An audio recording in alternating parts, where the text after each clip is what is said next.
Bienvenido a Neuron Automotive Talks, un podcast de estrategia de negocios enfocado en la industria automotriz.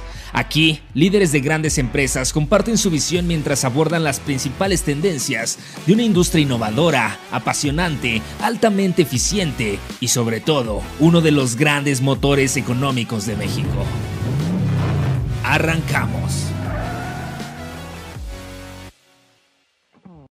Este podcast es presentado por Coin SRC, abogados laborales, con más de 30 años de experiencia resolviendo conflictos con iniciativa privada, empresas paraestatales, contratos colectivos, seguridad social, derecho individual y colectivos. Contáctalos en coinsrcabogados.com. Miguel Elizalde, presidente de AMPAC, ¿qué tal? ¿Cómo estás? Qué gusto platicar contigo. No, al contrario, gracias por el espacio aquí, listos para platicarles un poco de la industria automotriz de vehículos pesados. Excelente, Miguel. Oye, pues estamos viendo momentos muy interesantes en la economía nacional, tendencias tecnológicas, inversión extranjera. ¿Por qué no nos empiezas contando un poquito cuál es el papel de la AMPAC ante todo esto? ¿Cuál es tu visión sobre lo que está pasando y por qué es tan importante el autotransporte ante los movimientos económicos que estamos viviendo? Sí, mira, un poco AMPAC surge en 1992, el acrónimo es Asociación Nacional de Productores de Autobuses, Camiones y Tractocamiones. Contamos con 16 asociados integrantes, de los cuales 14 son de vehículos y 2 son de motores. Entonces, el ranking que ocupamos a nivel mundial, somos el primer exportador de tractocamiones en el mundo, somos el cuarto exportador de vehículos de carga y pasaje a nivel mundial, quinto productor de vehículos de carga y noveno productor de autobuses. Entonces, una relevancia bastante importante. Generamos alrededor de 25,000 empleos, de los cuales de manera indirecta se sumarían unos 80,000 en total. Entonces, el impacto que tienen nuestros vehículos en el día a día, tanto en la logística como en la movilidad, pues son cifras también muy, muy positivas. Mira, yo te diría que el 83% de la carga terrestre en el país se mueve en camiones y tractocamiones. Prácticamente más del 97% de los pasajeros se mueven en autobuses entre entidades federativas y inclusive dentro de las ciudades el 27% de los estudiantes y 41% de los trabajadores se mueven en autobuses. En algún momento u otro el 100% de las mercancías se mueven en un vehículo pesado. Entonces, el impacto que tienen nuestros vehículos en la industria o el sector autotransporte es muy, muy relevante y ni se diga cuando sumas todas las cifras y el impacto que tenemos en la industria automotriz. Entonces, sí es algo, decimos que somos uno de los pilares de la economía y la verdad muy orgullosos de estas cifras, tanto de la industria automotriz como el impacto que tienen nuestros vehículos y por eso el beneficio que traen los vehículos nuevos para toda la sociedad, pues son muy, muy, muy favorables, tanto en reducción de emisiones como en mejorar la seguridad vial.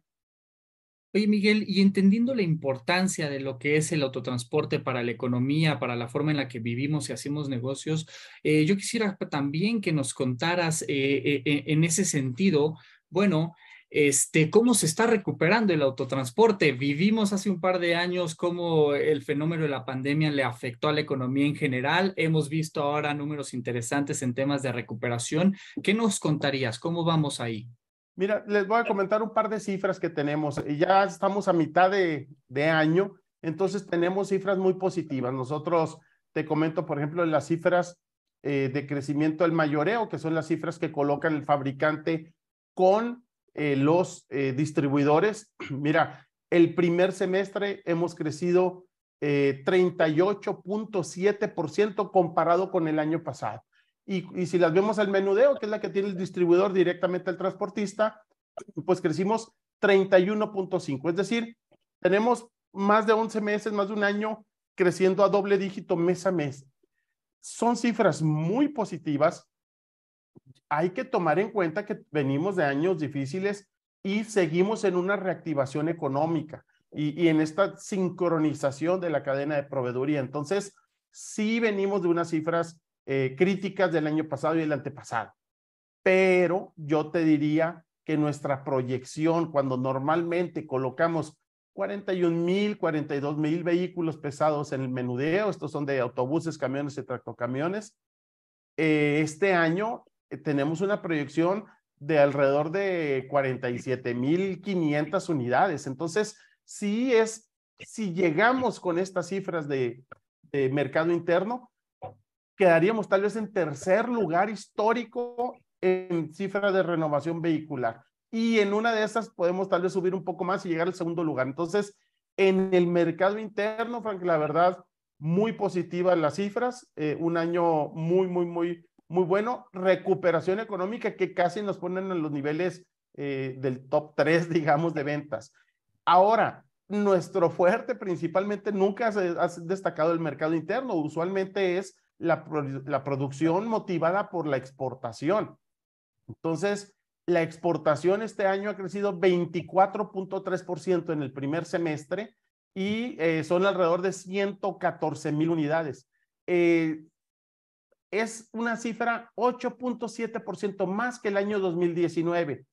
Y destaco el 2019 no solo porque es un año prepandemia, sino también porque fue nuestro año récord en producción con 202,000 unidades. Entonces, si seguimos en este segundo semestre tan solo duplicando la producción de 113,500, pues vamos a llegar a 227,000 unidades y sería nuestro año récord histórico de producción, motivado principalmente por la exportación, que llevamos el primer semestre un crecimiento de 20.1% y colocamos 91,294 unidades. Si duplicamos, ya que son 6 meses, estamos hablando de 182,000 unidades, muy superiores a los 167,000 unidades que exportamos.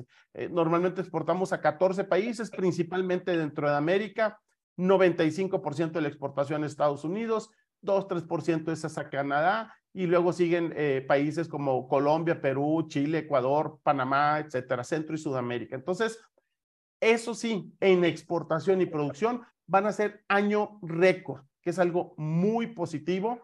La verdad, a pesar de los retos que tenemos de la sincronización de la cadena, ya te habla de que estamos a niveles prepandemia, pero todavía estamos, digamos que cumpliendo una demanda de años anteriores. Es decir, es un crecimiento positivo. Bueno, hay que recordar que caímos muy fuerte en mercado interno, en producción y en exportación los últimos 2 años. Entonces, es una combinación de que estamos a niveles prepandemia, más que ya estamos atendiendo el rezago que se tenían en esta entrega de vehículos, tanto para el mercado exterior como para el interior de vehículos pesados. Muy positivo, vemos el crecimiento un poco interesante en pasaje.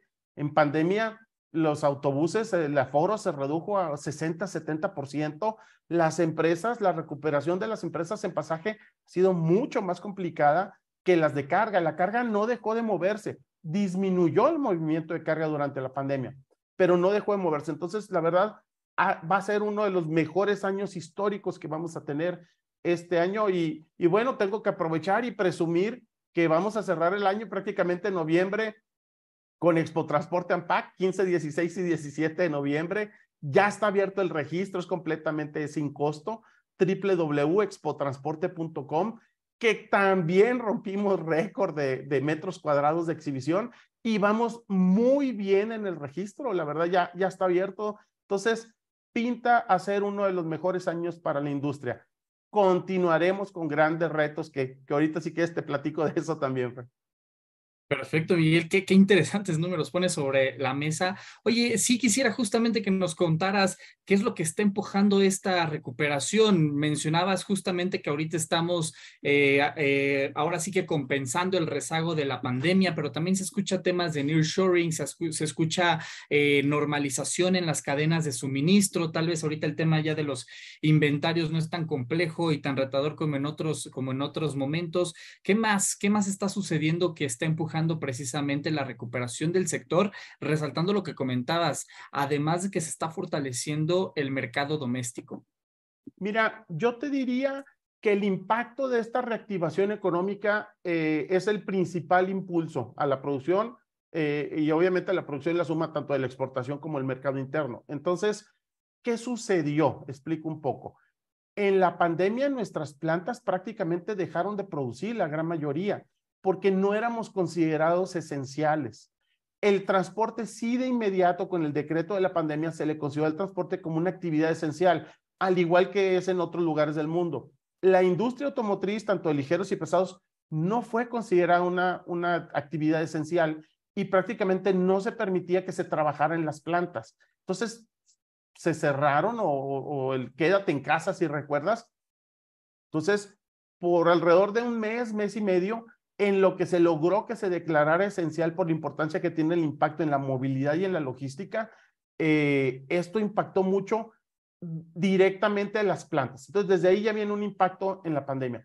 El segundo fue en pasaje, como te decía, la reducción del aforo de pasajeros. Al quedarse en casa, pues no se necesitaban tantos autobuses urbanos o foráneos. Esto vino a impactar muy fuerte en la industria de pasaje y también en carga disminuyó el tema de la carga. Ahora, si a esto le agregas el tema de que se cerraron inclusive algunas plantas de proveeduría en Asia, un puerto en Asia, si recuerdas dificultad en la planeación de los contenedores y movimiento de mercancías a nivel mundial, le agrega la guerra en Europa. Entonces ya fueron varias cosas que se fueron impactando en nuestra cadena de proveeduría.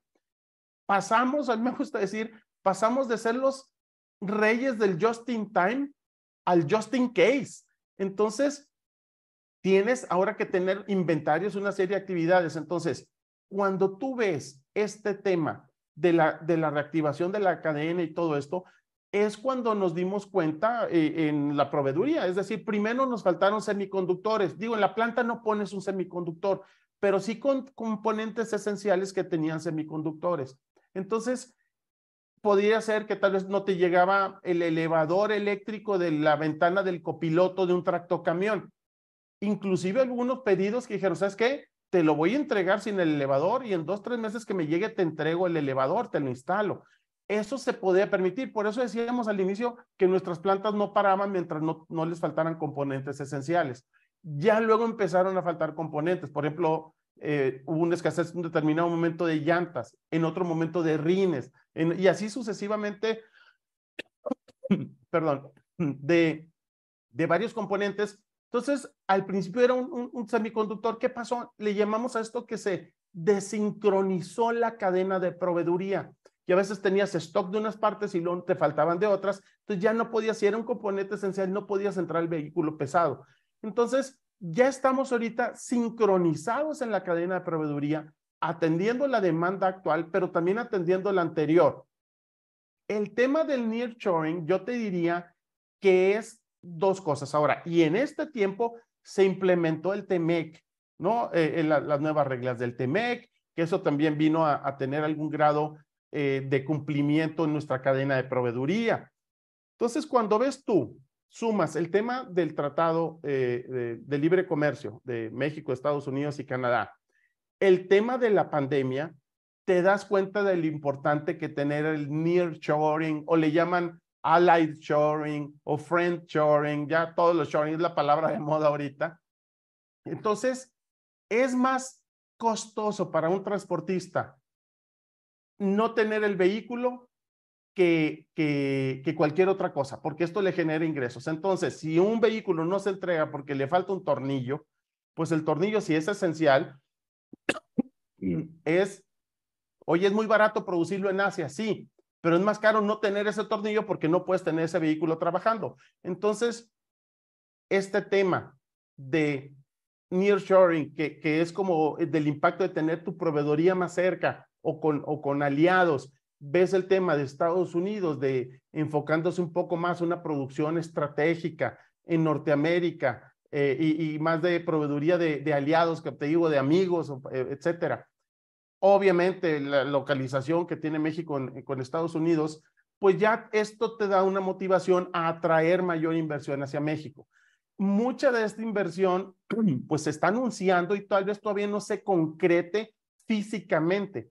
Aquí lo que tenemos que estar listos es, bueno, y mucha de esta inversión es de industria automotriz, de vehículos ligeros, yo te diría principalmente, obviamente de autopartes para pesados y ligeros. Entonces, y ha habido varios anuncios en este sentido. ¿Qué impacto va a tener el nearshoring? Yo te digo, en lo que serían los vehículos pesados. No es tanto que se van a venir toda la proveeduría de vehículos pesados a la región, puede ser yo te diría que ahí hay otros dos, una subdivisión. Uno es lo que están motores de combustión interna y otro es lo que viene en temas de electromovilidad. Entonces, en combustión interna ya está muy sólida la cadena de proveeduría, pero vienen oportunidades muy buenas en temas de vehículos cero emisiones. Entonces, ahí va bien un tema. En vehículos pesados, nosotros tenemos que crecer del valor de contenido regional del vehículo del 60% al 64% en el 2024 y el 70% en el 2027. Entonces, cuando ya ves todas estas variables, el crecimiento de valor de contenido regional, que en vehículos pesados fue 4 años después que vehículos ligeros y autopartes, aunado el crecimiento que tuvieron que hacer en autopartes, vehículos ligeros, aunado este rompimiento de las cadenas de proveeduría, es lo que llama la atención, obviamente, y atrae el nearshoring. Yo destacaría que ya que se establezcan las empresas, ya que se genere empleo, vas a tener que mover a los empleados, a los trabajadores de las plantas, tal vez en autobuses de transporte personal. Vas a tener que mover las mercancías que van a estar produciendo todas estas plantas.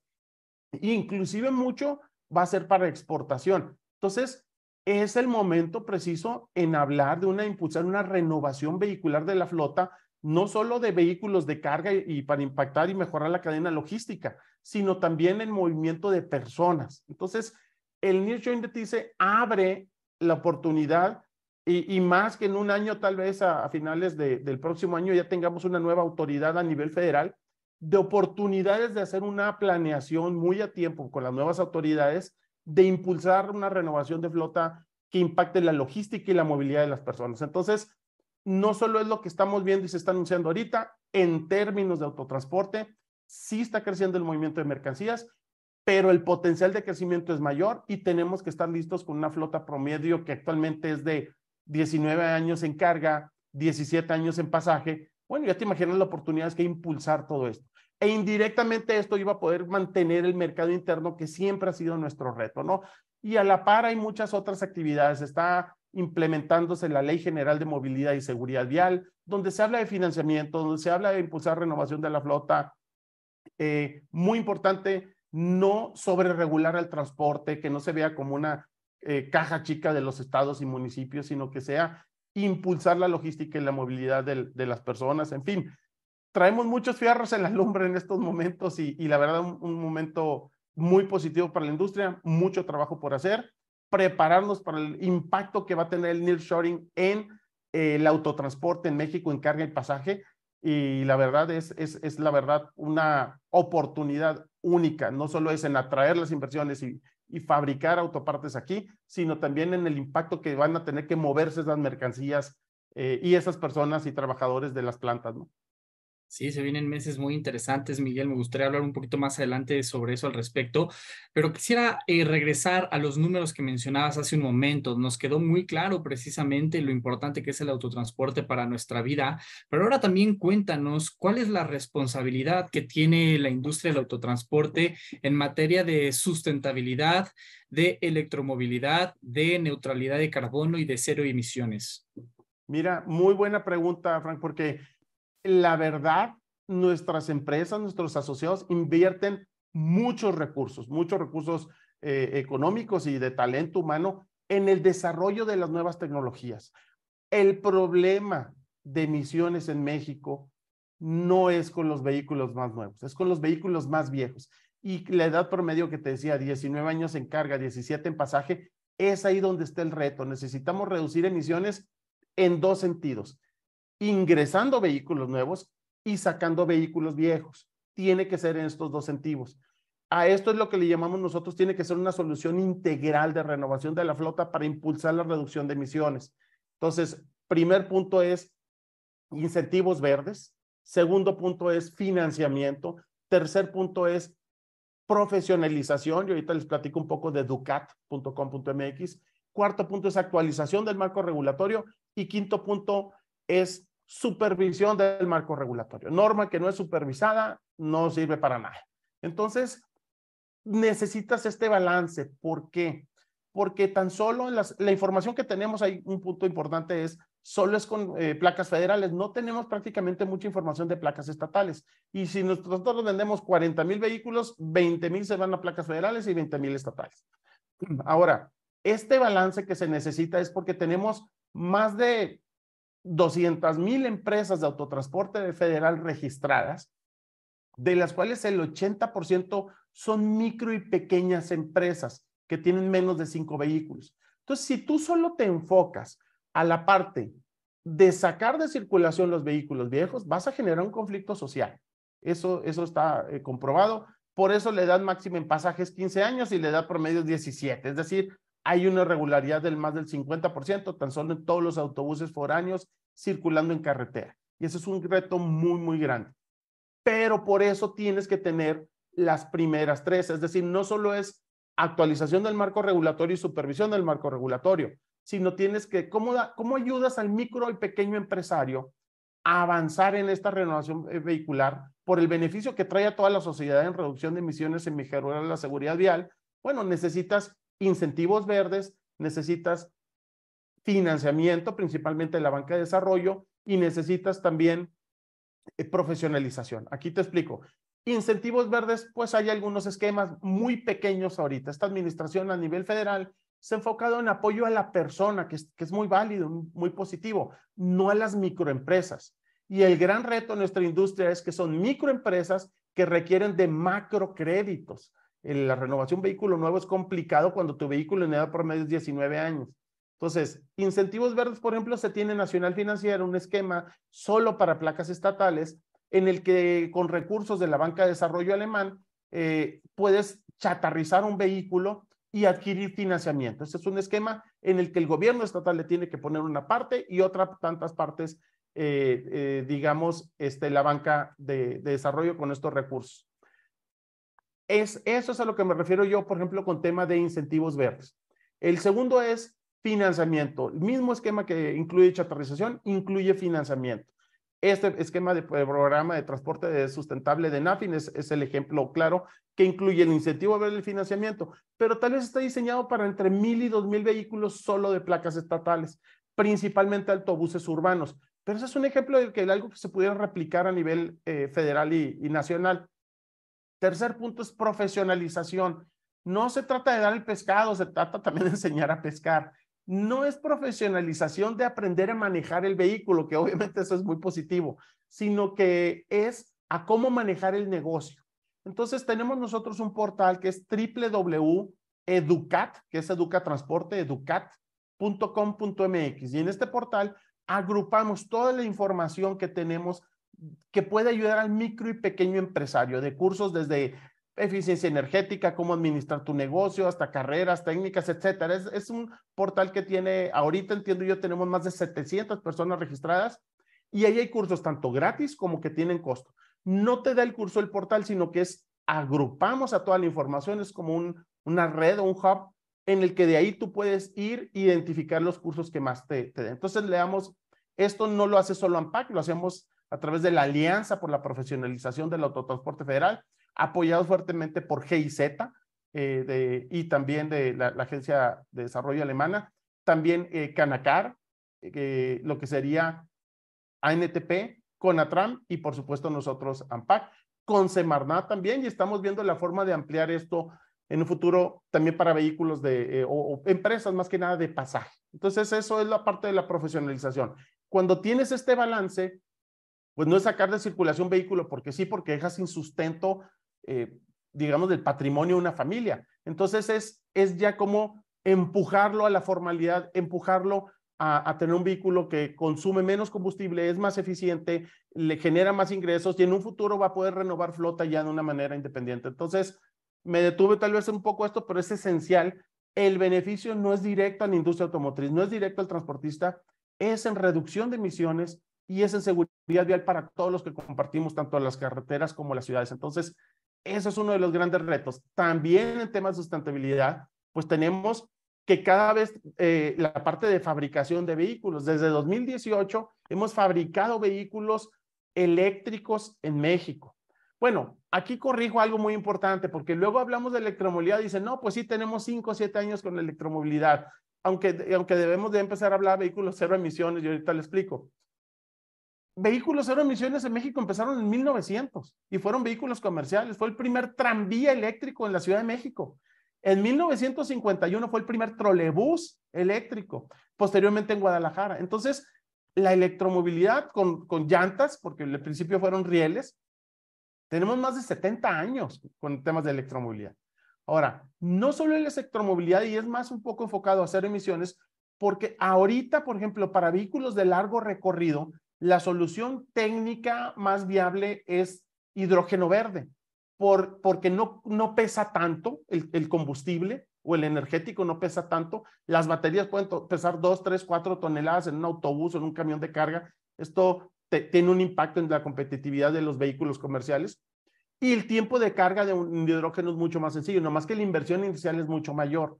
Entonces, ¿qué es lo que vamos a ver en los siguientes años? Vamos a ver convivir todas estas tecnologías, vamos a ver convivir diésel regular, diésel de ultrabajo azufre, que ese es otro tema, hay que impulsar la señalización y el abasto estratégico, híbridos, eléctricos, y en un futuro vamos a ver hidrógeno también, hidrógeno verde. Entonces, vamos a ver convivir estas tecnologías vehiculares por 10, 20, 30 años más. Y ahí es donde, cada marca definirá su estrategia comercial en todo esto, pero para poder, cualesquiera que sea el combustible, vamos a requerir de infraestructura energética. Entonces, no solo es renovar flota para reducir emisiones, sacando vehículos obsoletos sin impactar al microempresario. Tener vehículos de cero emisiones es otra parte importante. Y otro punto en este tema de sustentabilidad, el fabricar los vehículos con energía también limpia.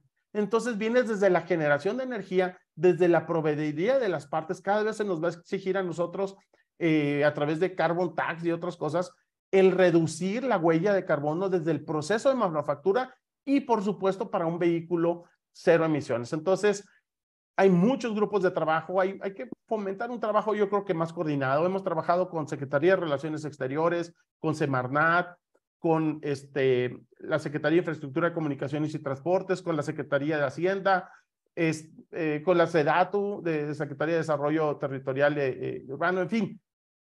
Y la verdad, todos muy bien intencionados, pero tienen que ser temas realistas, alcanzables y graduales. Yo te diría que es hacia allá vamos hacia cero emisiones en todos estos aspectos que te comento, pero sí tenemos que tener digamos, una coordinación, planeación, inversión y metas realistas para poderlo lograr. Mucho trabajo que hacer todavía en ese sentido, Miguel. Oye, y pasando entonces todo esto que mencionas, pero ahora pasando a lo que vive el transportista, el hombre camión, estas pymes que mencionabas, dejando de lado tal vez a los grandes flotilleros que tendrán un squad de expertos para hacer frente a estos retos. Vamos a pensar en estos pequeños empresarios que se dedican a este tipo de negocios, que ahora ya se tienen que educar y tenemos que evangelizar la información hacia este grupo de personas.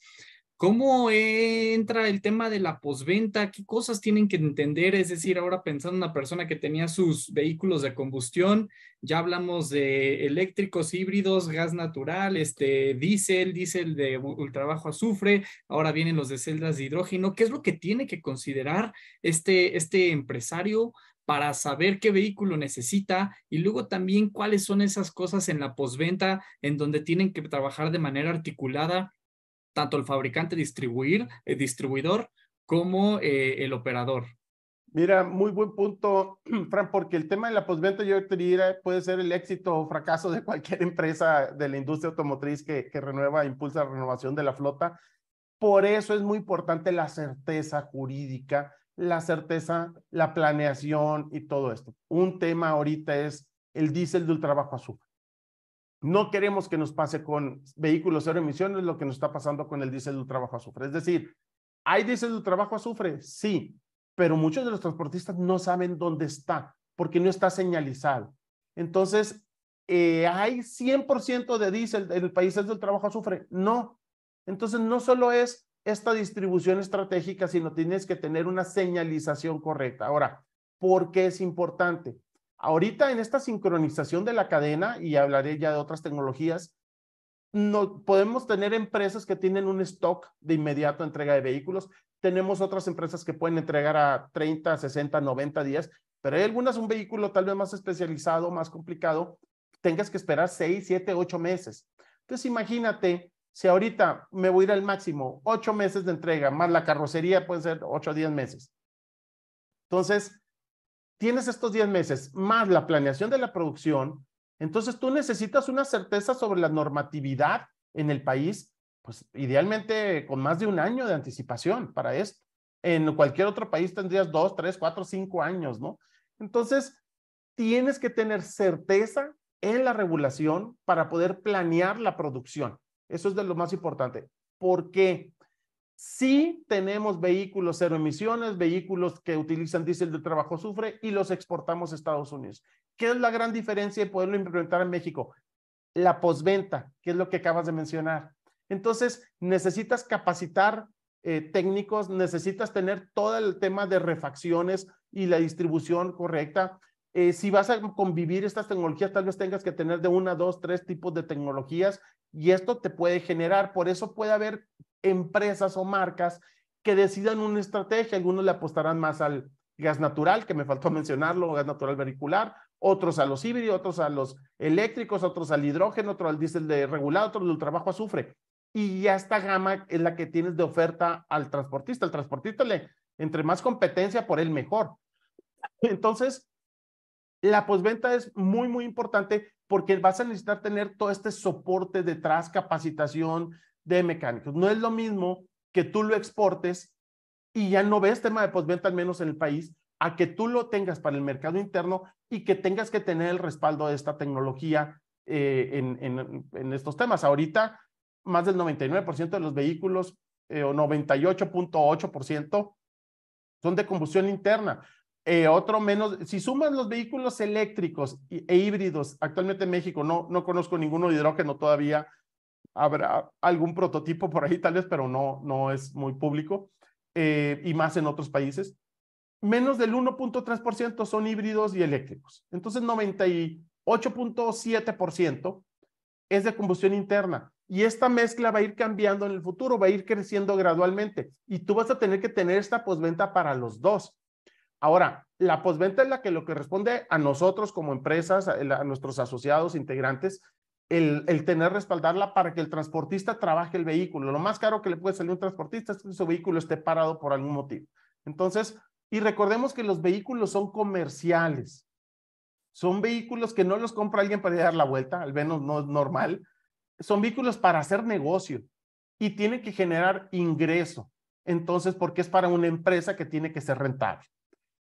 En el tema, por ejemplo, de vehículos eléctricos de pasaje, conozco 3 lugares tal vez que se tengan vehículos eléctricos de pasaje, todos están subsidiados.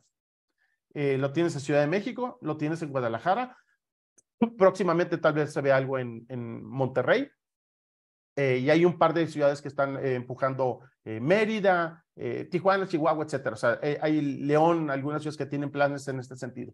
Pero todos están subsidiados. ¿Por qué? Porque tienes una tarifa. Entonces, si tu tarifa es de 10 pesos y no te da para meter la tecnología más avanzada, pues tiene que haber un subsidio. Entonces, esto es muy importante. Por eso hablamos del incentivo verde al inicio. En pasaje urbano es donde se ve un poco más concreto este tema. En carga puede ser diferente porque ya ahí no hay tarifa definida, pero tiene que ser rentable. ¿Por qué? Porque al mismo tiempo tú estás compitiendo con un vehículo de combustión interna que puede ser más competitivo. Ahora, los vehículos de cero emisiones van a ser más eficientes, al menos en reparto y distribución primero, y son vehículos más ligeros. Y poco a poco irá creciendo esta, digamos, competitividad y se podrá utilizar más ampliamente. ¿Cuándo van a crecer más? Cuando tengamos una batería mucho más eficiente, que dure más tiempo, pese menos y cueste menos.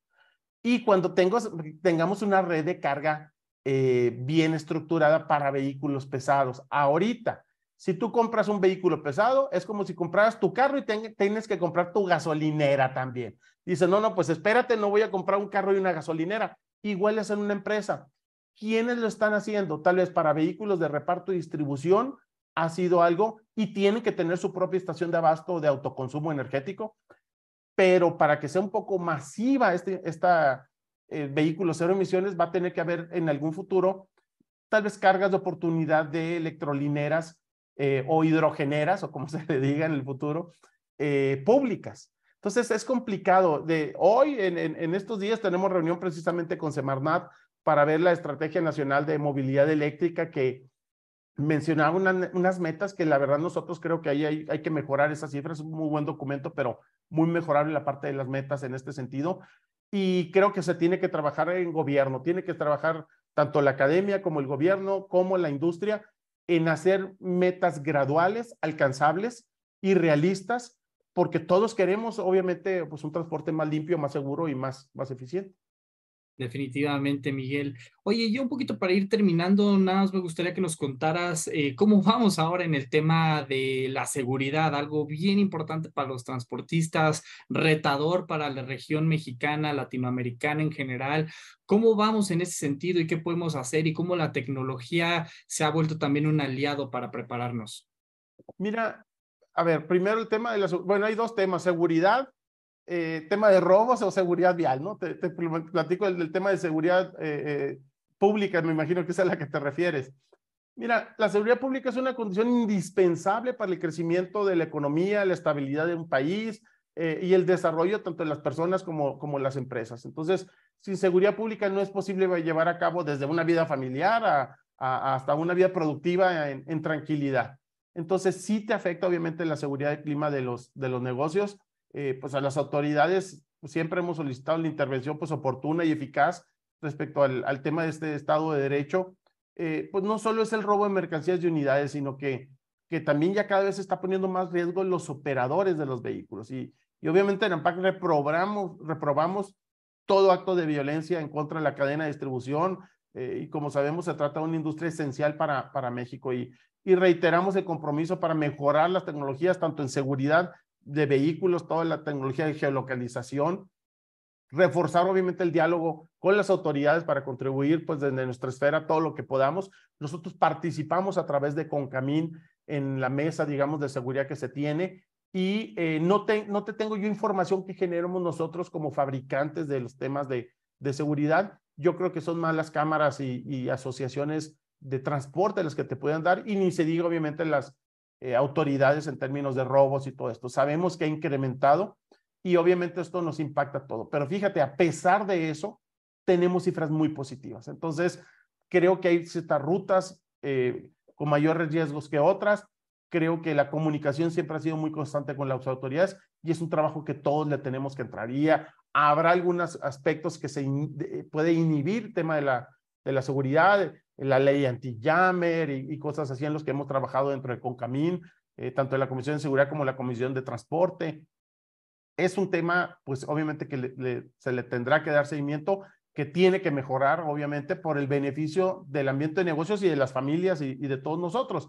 Y de seguridad vial yo te diría que es de nuestra prioridad, está en nuestro DNA tener vehículos obviamente seguros. Si no son seguros, ya no tiene caso ninguna otra cosa, ni para qué los fabricas, ¿no? Entonces, tienes que tener vehículos seguros y la seguridad no solo es del vehículo, también tiene que ser el operador, la capacitación que tenga el operador en la conducción, las normas de fatiga, el cumplimiento de la regulación en este sentido es muy importante porque gran parte de la accidentalidad va más ligada a temas ligadas a que pueden ser evitables, ¿no? Por el tema del operador. Nuestra tecnología cada vez vas a ver vehículos más seguros, cada vez vas a ver vehículos desde con bolsas de aire, con alertas de cambio de carril, con ciertas frenado automático, algunas cuestiones predictivas de las condiciones de la carretera. Es decir, la tecnología va avanzando en nuestros vehículos y eso es de apoyo al operador del vehículo principalmente, ni se diga la geolocalización y todos estos beneficios que se pueden tener. Y está en implementación precisamente la Ley General de Movilidad y Seguridad Vial. Y algo que hemos insistido es, no vas a mejorar la seguridad vial con vehículos viejos, tiene que ser con vehículos más nuevos, y ahí es donde la industria de vehículos pesados, fabricantes, entramos como parte de la solución en mejorar desde el transporte de pasajeros urbano, el transporte de pasajeros foráneo, transporte de personal, transporte de mercancías, en fin, somos parte de la solución en tener un mundo más seguro y obviamente más limpio en términos de emisiones. Excelente, Miguel. Oye, pues ya para terminar, cuéntanos cuál es tu visión a corto, mediano plazo de hacia dónde vamos, los retos. Ya nos mencionaste muchas cosas que vale la pena tocar base para las futuras administraciones. ¿Cuáles deberían de ser el foco de estos diálogos? Y pues bueno, también invítanos a Expo Transporte. ¿Qué más va a haber? ¿Dónde va a ser? ¿Qué más nos contarías, Miguel? Mira, los retos que tenemos nosotros, a mí me gusta decir que nosotros como ANPAC tenemos un pie en la industria automotriz y otro pie en la industria del autotransporte. En términos de industria automotriz, viene el cumplimiento que te mencionaba de valor de contenido regional, subir a 64% 2024, 70% 2027, al mismo tiempo que estamos conviviendo, digamos, las líneas de producción cada vez más en tecnologías más cero emisiones, y esto no va a ir hacia atrás, va a ir creciendo. Entonces, vienen grandes retos en esta parte para mantener el liderazgo que tenemos: primer exportador de tractocamiones del mundo, cuarto exportador de vehículos de carga y pasaje, quinto productor de carga y noveno productor de autobuses. Ese es uno de los grandes retos que tenemos ahí, el avanzar hacia las nuevas tecnologías cero emisiones y mantener el liderazgo y por ende la generación de empleos. En la parte de autotransporte, retos, la renovación de la flota. La renovación de la flota en México, 19 años en cargo, 17 años en pasaje, y esas son cifras federales, faltan las cifras estatales, un área de oportunidad enorme. Entonces, ya te mencionaba las cifras de todas las personas y mercancías que se mueven en las ciudades y en las carreteras, y qué mejor que hacerlo con vehículos más seguros, más limpios, más eficientes, y esto pues obviamente mejoraría tanto la movilidad como la logística. Entonces, son de los grandes retos que tenemos permanentemente en estos dos sentidos. Ahora, oportunidades, pues está un cambio a 1 año y meses del cambio a nivel federal. Hay permanente cambios estatales. Te pongo un ejemplo: en el Estado de México hay oportunidad de renovar, no sé, 10,000 autobuses. Si no es que más, no traigo la cifra exacta. Entonces hay una oportunidad enorme con los cambios estatales de impulsar. ¿Por qué? Porque el beneficio es para la mayor parte del ciudadano. Se mueve en transporte público. Puede ser metro, puede ser cablebús y otros, pero también la mayoría son en autobuses. Y ¿dónde puedes ver las máximas tecnologías y hacer negocios del autotransporte? En Expo Transporte ANPAC 2023. Repito, el registro está abierto, sin costo. Tienes que registrarte antes del evento para que sea sin costo. El día del evento te puede costar. www.expotransporte.com. 15, 16 y 17 de noviembre en Expo Guadalajara. En el momento que te registras también, yo les diría, nosotros reservamos habitaciones de hotel a precios preferenciales para que te registres, oprimas ahí misma la liga y puedes ver algunas habitaciones de hotel que ya tenemos. Se van a acabar. Llenamos Guadalajara literalmente, porque digo, no es el único evento, hay mucha gente que va de negocios a Guadalajara. Entonces, regístrense ya, estamos a muy buen tiempo de participar y vas a ver las más altas tecnologías en seguridad vial, en reducción de emisiones, en negocios de autopartes, de energéticos, en fin, todo lo que tiene que ver alrededor del autotransporte en México va a estar ahí y vamos a tener cada vez más pláticas al público. Es algo que vamos a ir creciendo y las sorpresas se les dejamos a las empresas. Son más de 400 stands de exhibición. Ya rompimos récord de metros cuadrados de exhibición. Va a ser la exposición más grande de vehículos pesados que hemos hecho. Es la edición número 20 de Expo Transporte ANPAC y tenemos usualmente gente de 30 países y esperamos tener, decíamos, unos 50,000. Yo creo que podemos llegar a romper el récord y llegar inclusive a las 60,000 visitantes, 20,000 personas por día. Entonces, tienen que ir si quieren hacer negocios, si les gusta la industria automotriz y el autotransporte de vehículos pesados en México, tienen que estar en Expo Transporte ANPAC 2023. Definitivamente, Miguel. Oye, pues nos das toda una masterclass de todo lo que está sucediendo en la industria. En lo personal aprendí muchísimo en esta conversación y definitivamente gran lugar Expo Transporte para seguir identificando las oportunidades. Pues te agradezco mucho por esta conversación. Siempre un gusto platicar contigo. Al contrario, gracias por el espacio. Luego platicamos un poco más ya acercándonos a Expo Transporte y por allá nos vemos. Gracias por acompañarnos a un episodio más de Neuron Business Talks. Sigue la conversación en vivo en nuestros foros de negocios del sector automotriz, minero, energético, tecnología y petróleo. También te invitamos a seguirnos en nuestra página neuronbusinessgroup.com, nuestras redes sociales y suscríbete a nuestro newsletter, donde recibirás información de primera mano sobre nuestras entrevistas y eventos exclusivos de la comunidad de Neuron Business Media.